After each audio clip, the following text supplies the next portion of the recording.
Hello, and welcome back to From Hobby to Full-Time, a podcast for personal stylists who want to take their side hustle a little more seriously. Whether you're starting, growing, or expanding your personal styling business, this is your go-to resource plus accountability circle to get shit done. I'm Sydney, a personal stylist plus business coach with a different point of view. Here you'll find tons of practical, real advice with a hefty dose of magic for your entrepreneurial journey. Ready for it? Let's go. All right, y'all, we are back with episode 3 in #The Money Diaries. This episode is called Make It Magic, How to Make Money Grow on Trees. If you are just now tuning in, this is the last of our 3-part episode for now. So I would go and listen to episode 1, where we talk about real practical things like budgets, and episode 2, where we talk about, what's that podcast about? Oh, duh. Triggers, shame, and fear. Anytime we talk about money, obviously there's a lot of fear and anxiety that comes up around it. And so we devoted a whole episode to talking about those things, to how to rewrite those stories. And it's a really good one that you don't want to miss. So I want to start this one out by singing you a little ditty, and please just bear with me, but I probably can't say it and I can't sing really well, but I'm gonna get into the vibe of it. So here we go. Let me know if you recognize it. Oh, there ain't no rest for the wicked. Money don't grow on trees. I got bills to pay, got mouths to feed. Ain't nothing in this world for free. So that is lyrics from the band called Cage the Elephant. And I thought it was really appropriate to start this episode with, because it literally says, money don't grow on trees. And my sister actually was the one that submitted the question. She asked, when I asked what questions people had about money, she said, how do I make it grow on trees? And I laughed a little bit out loud because, hey, wouldn't that just be great? But also because it speaks to one of those kind of deeper things that I want to talk about money mindset. So we know money doesn't grow on trees, right? Literally, it doesn't grow on trees. But the phrase is embedded into our psyche. And what the phrase means is that money is hard to come by. Money is not all around us. Money takes a long time to get. You have to work really hard for your money. With Cage the Elephant, I saw them at Red Rocks in Colorado, and I don't know them, I don't follow them, but I knew the lyrics and I belted this out along with everybody else in the entire stadium. It is an ingrained belief in so many of us, along with a lot of our money stories. And getting money, there's no magic trick really to getting money. But when we start to think and talk about money in a normalized, rational way, and we investigate our money stories and our money beliefs, we can tap into a little bit of this money magic. And that's what I want to talk to you about today. So we say these phrases a lot, right? And if you follow any sort of manifestation, law of attraction, readings or books or podcasts, there is something to this idea of attracting and manifesting money that starts with a base belief that is a little bit different than what a lot of us are brought up to believe, right? And of course, you cannot just think and believe that you want $1 million and it's going to fall into your lap. It doesn't work like that, right? Literally money doesn't grow on trees.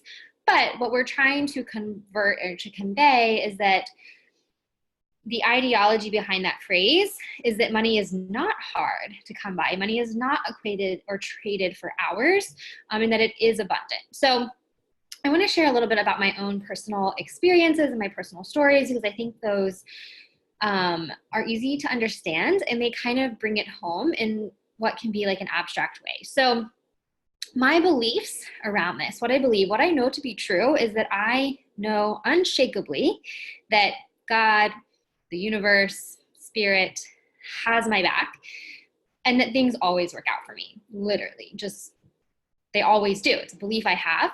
They always work out. Even if they're hard, it always works out. I know and believe that I'm always eternally grateful for everything, no matter what situation I'm in. I'm very clear on my desires and know what I want but I have no necessary attachment, or I've released my attachment to that timeline, to these specifics, or how I will get to where I know I'm going to be, what I know I'm meant to do. So these beliefs are not just going to drop $1 million, $10 million into my lap, right? But it is the framework for cultivating strong beliefs and an abundant mindset. This can be really tricky for some people, and it can sound absolutely crazy and bonkers and bananas. And I'm not sure that I even believe this stuff the first time that I came across it. But something about this resonates and rings true for me. And it is very applicable to money for me and for my mindset. And I am going to share specific examples and stories around things that I have manifested and how it relates to my money mindset. So I will start off by telling you, I used to have extreme panic attacks around money. I would literally cry and freak out around unexpected bills because I was so afraid that I was going to be like thrown into poverty. I wouldn't be able to pay them, and that I would never actually ever have enough of money. Like I would look at my bank account and just like cry and freak out and not want to open it because I was that terrified about it. And this was probably around 2017 when early 2017, when I really first started to become aware of this whole idea around money stories and manifestation, and that maybe some of the ways I was interacting with money were not to my benefit. So I joined a coaching program with Jim Fortin. I talked about this a little bit in episode 2, and I'm going to go in a little bit more detail now. And we were on a coaching call, and I was talking about money and talking about how scared I was looking to my account and sharing a story about how we had an unexpected bill and I didn't know where it was going to come from. And then we had to pay this extra money, I think, on like a cell phone. And I was really upset at my partner at the time, who like didn't even consult, the bank account and like, where are we going to get this money? And I was just crying and crying. And he asked me a question, and he said, have you ever lacked, or have the situations you're fearful of ever actually come into play? And that question just kind of stopped me in my tracks, because over the course of my life, over the course of 35 years, I have probably spent months crying. Like if you added it all up, months crying and worrying and stressing and freaking out about money. And I will say up front, I am very fortunate. I have never missed a bill payment. I've always had money to pay for things. But what struck me here was that I have wasted so much energy on worrying about something that has never actually happened, right? Like if I was worrying about, my house going into foreclosure, and maybe that's happened to me before, then that might be a real thing to be fearful of. But what I was getting so anxious about and wrapped up in the stories in my head were never even happening. So for me, what that did is prove to me that I did not need to spend all of this time worrying and stressing and freaking out about money, because I was just spinning my wheels. It was pointless because the worrying wasn't doing anything. It wasn't making the situation worse maybe it was making it worse. It wasn't making it better at all, right? But it really wasn't making it worse, and it wasn't doing anything to help me. So why worry?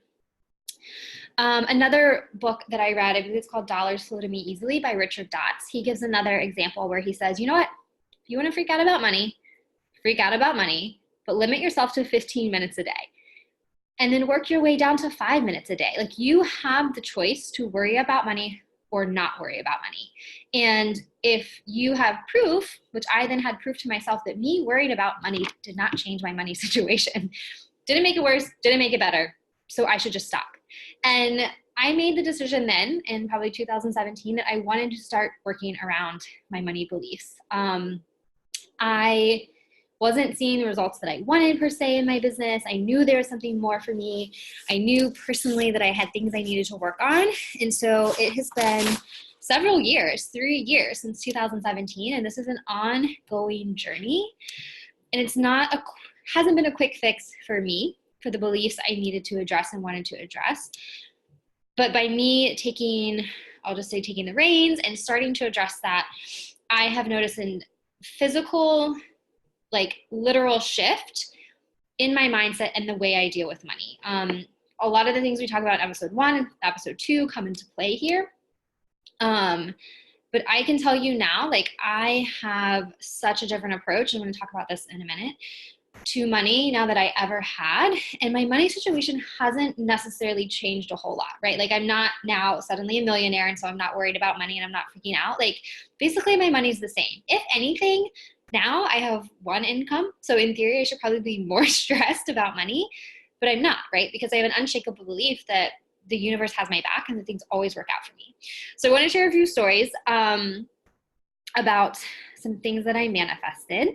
And I kind of always like to start a little bit small with some of these things, because money can be such a loaded topic that it takes people sometimes time to work up to manifesting money, right? Or to manifesting things. So the very first thing that I like manifested that hit me was a rafting trip in Colorado. So one morning, probably August or like, maybe say spring 2019, I was writing in my journal, and I was just writing. I was like, I want enough money that I can be financially free, that if I want to book a 2-week rafting trip in Colorado, done, paid for. Don't even have to freak out about it or stress about it or save up money for like months to do it.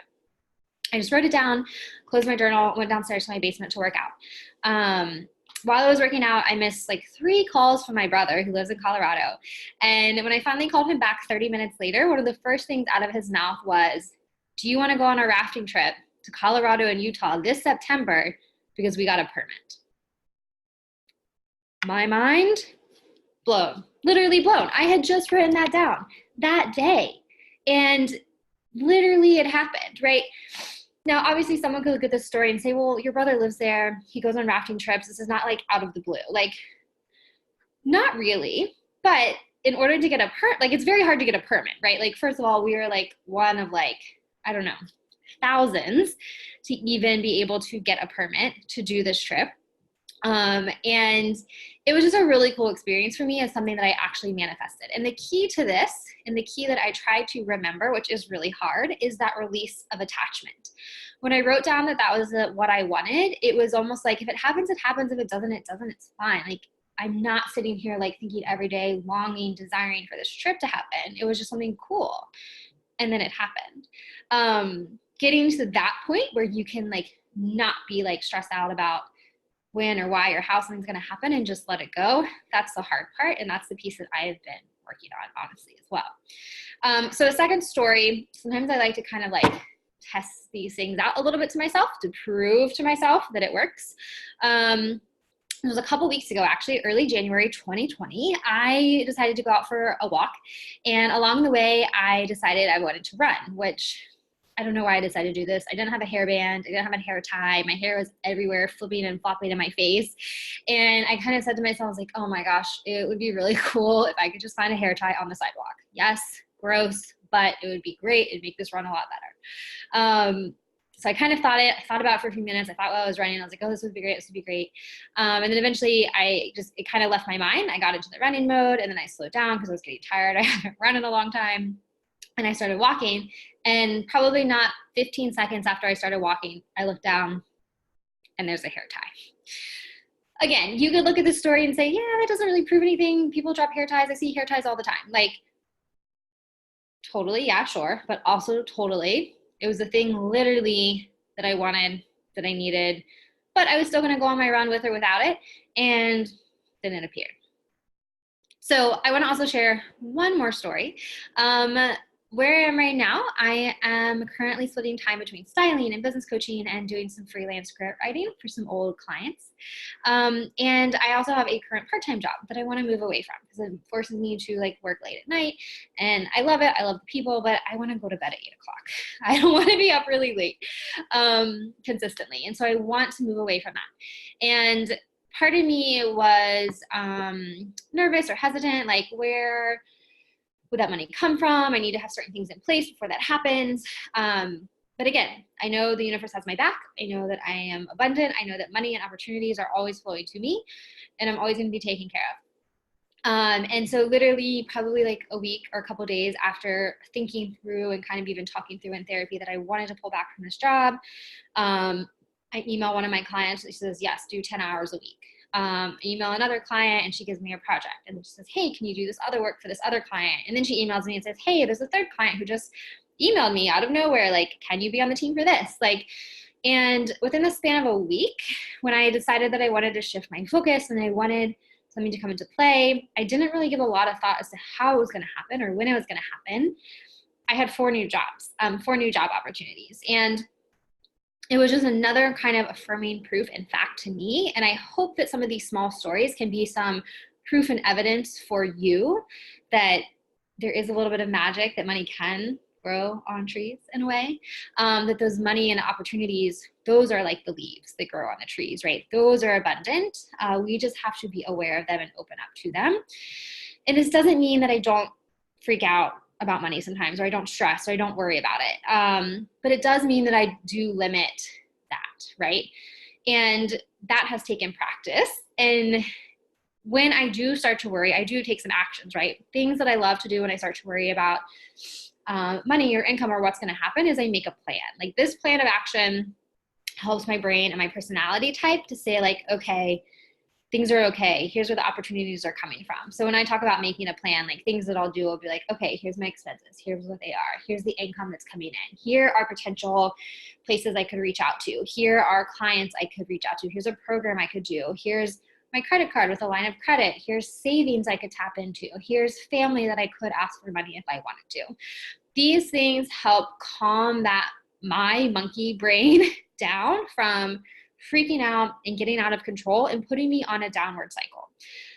Now, I don't necessarily have to tap into those things, but like I said, it calms me down and I'm able to shift, rework my brain and how it is approaching problems and how it is approaching a scarcity mindset to get me out of that and get me into more of an abundant mindset. So there are a few takeaways I want to leave you with, because I know this can be a very new topic. It can be kind of a crazy topic for some people. And one of the things I would encourage you to do is research it, right? So watch some YouTube videos, find out about some of the science behind quantum physics and the metaphysical, and get into that. I love to know the science. I love to know the whys behind things, right? That's why I did my yoga teacher training. I wanted to know the why behind yoga.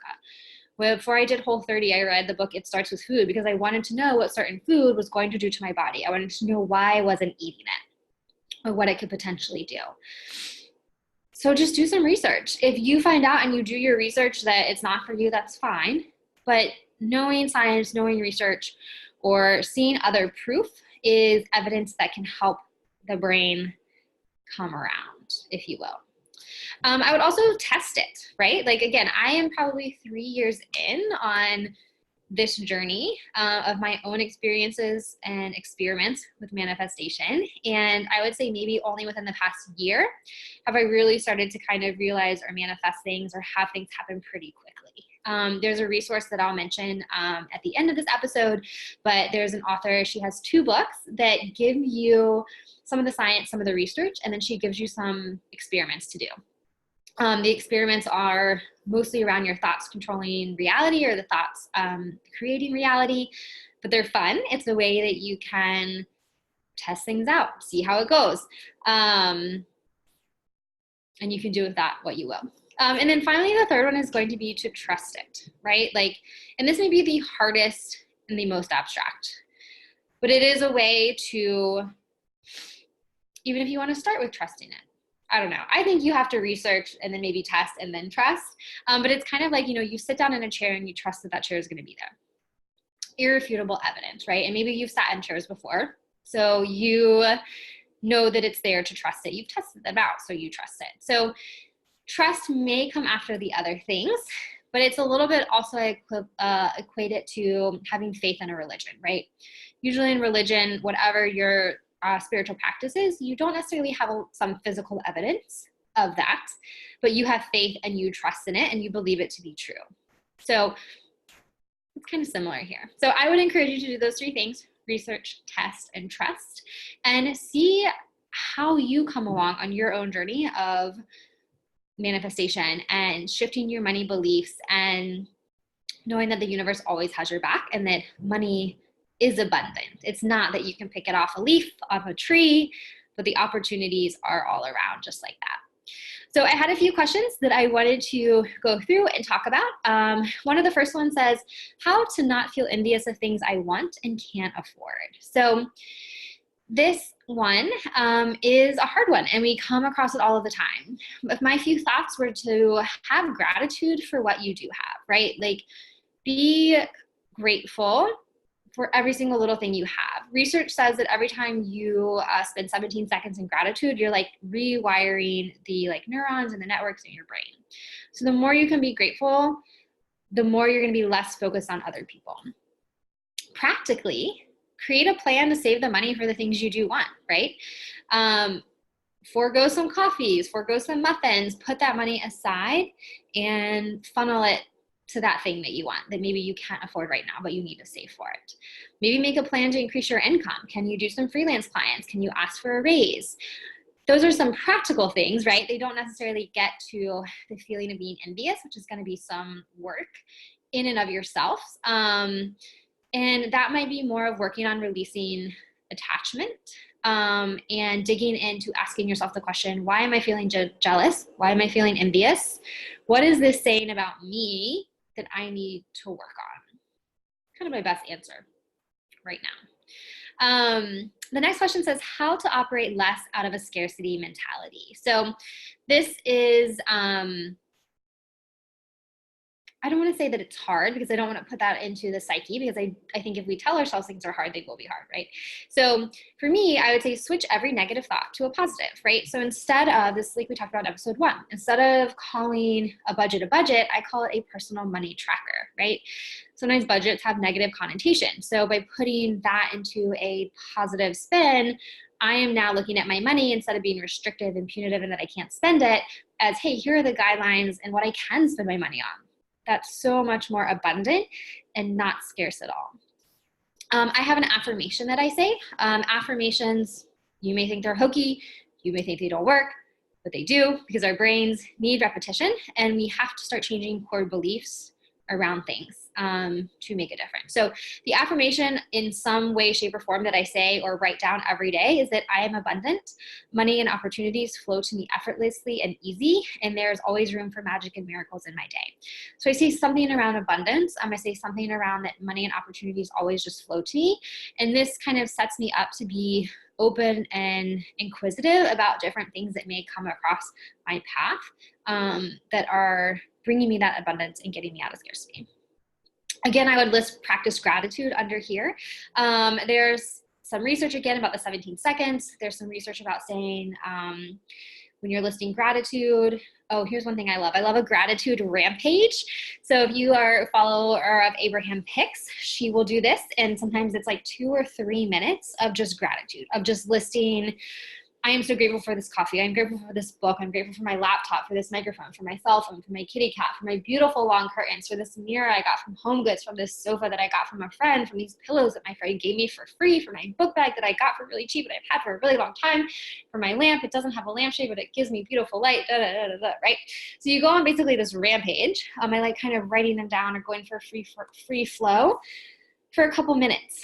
That puts you in that state of gratitude, which can help kick you out of a scarcity mindset. Because then even as I was just doing that, I was like, oh my gosh, I have so many amazing, beautiful things that people have sometimes just straight up given to me, or I've gotten for a really good deal, or people have donated, given me their time to help make my life better or easier.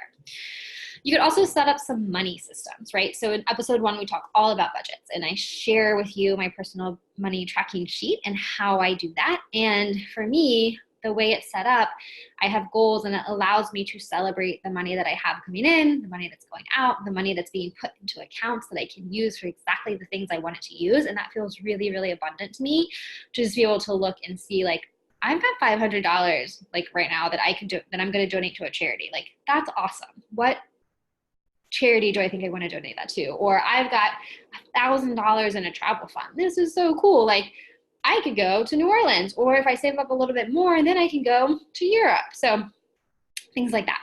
And then I would also say read books on money abundance and manifestation. Find other proof about how to have an abundant mindset and how to limit a scarce mindset. So that leads me to resources. Resources is one of my favorite because I'm obsessed with reading. I'm obsessed with podcasts. I'm obsessed with learning all of the things. So first resource is a book called E Squared. And I think there's actually one called E Cubed as well by Pam Grout. This is the book on experiments that you can do about your thoughts creating your reality. So really good books. Definitely recommend those. I'm going to recommend again Jen Sincero.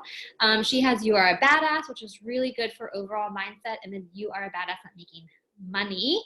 That's going to really help you on getting out of that scarcity mentality. I'm also going to recommend Marie Forleo's new book, Everything is Figure Outable. I just started reading it. I'm on like chapter 3, but it's very similar in tone to Jen Sincero. But I like reading similar things because you're going to get a different take from somebody else. And sometimes that may resonate more with you than another person. Both of those are great. I would also look at Gabby Bernstein. She is kind of pretty popular. She also has a new book out. I haven't read it, but you can find her on Instagram. She's big into manifestation and law of attraction. And her term is a super attractor. And so that might be something that you might like. I would also recommend James Wedmore, the Mind Your Business podcast. Jim Fortin has a podcast. Catherine Zinkina from Manifestation Babe. She was really instrumental early on in my journey into this. And her podcast is great. Really awesome. Kind of if you're just getting into it, or if you're a little more, I guess, seasoned or experienced. I absolutely adore and love Susie Batiste. She is the founder of Poopery. That spray you spray in your toilet when you poop and it covers it up. Her Instagram blows my mind on probably a daily basis. She talks a lot about incorporating spirituality into business and how that has actually helped her become like a $400+ million business, incorporating these spiritual practices and being in tune with your body and all of that jazz. Books, anything by Gay Hendricks. That is actually one of Susie's mentors. A Happy Pocket Full of Money, and Dollars Flow to Me Easily are really awesome books as well. So once you start going down this little rabbit hole, you will find other people talking about the same thing. You may be suspicious of some of these people. I was fairly suspicious of Manifestation Babe when she first came around, but I quickly learned that the things she was teaching, I was comparing them to other individuals that I was learning from at the time who I knew were to be reputable, and she was saying the same thing. So, you may feel a little suspicious. You may feel suspicious about all of this. You may think this is like the most worthless episode ever, and that's fine. But I am sharing my experience and my story and what I believe and what I know to be true because I have real life experience with it. And these resources have really been instrumental to me. So go down the rabbit hole, start researching, start exploring, start testing, and start trusting. And I am really looking forward to hear what magic you grow on your own trees. So I will see you next week in the next episode of From Hobby to Full Time. See y'all.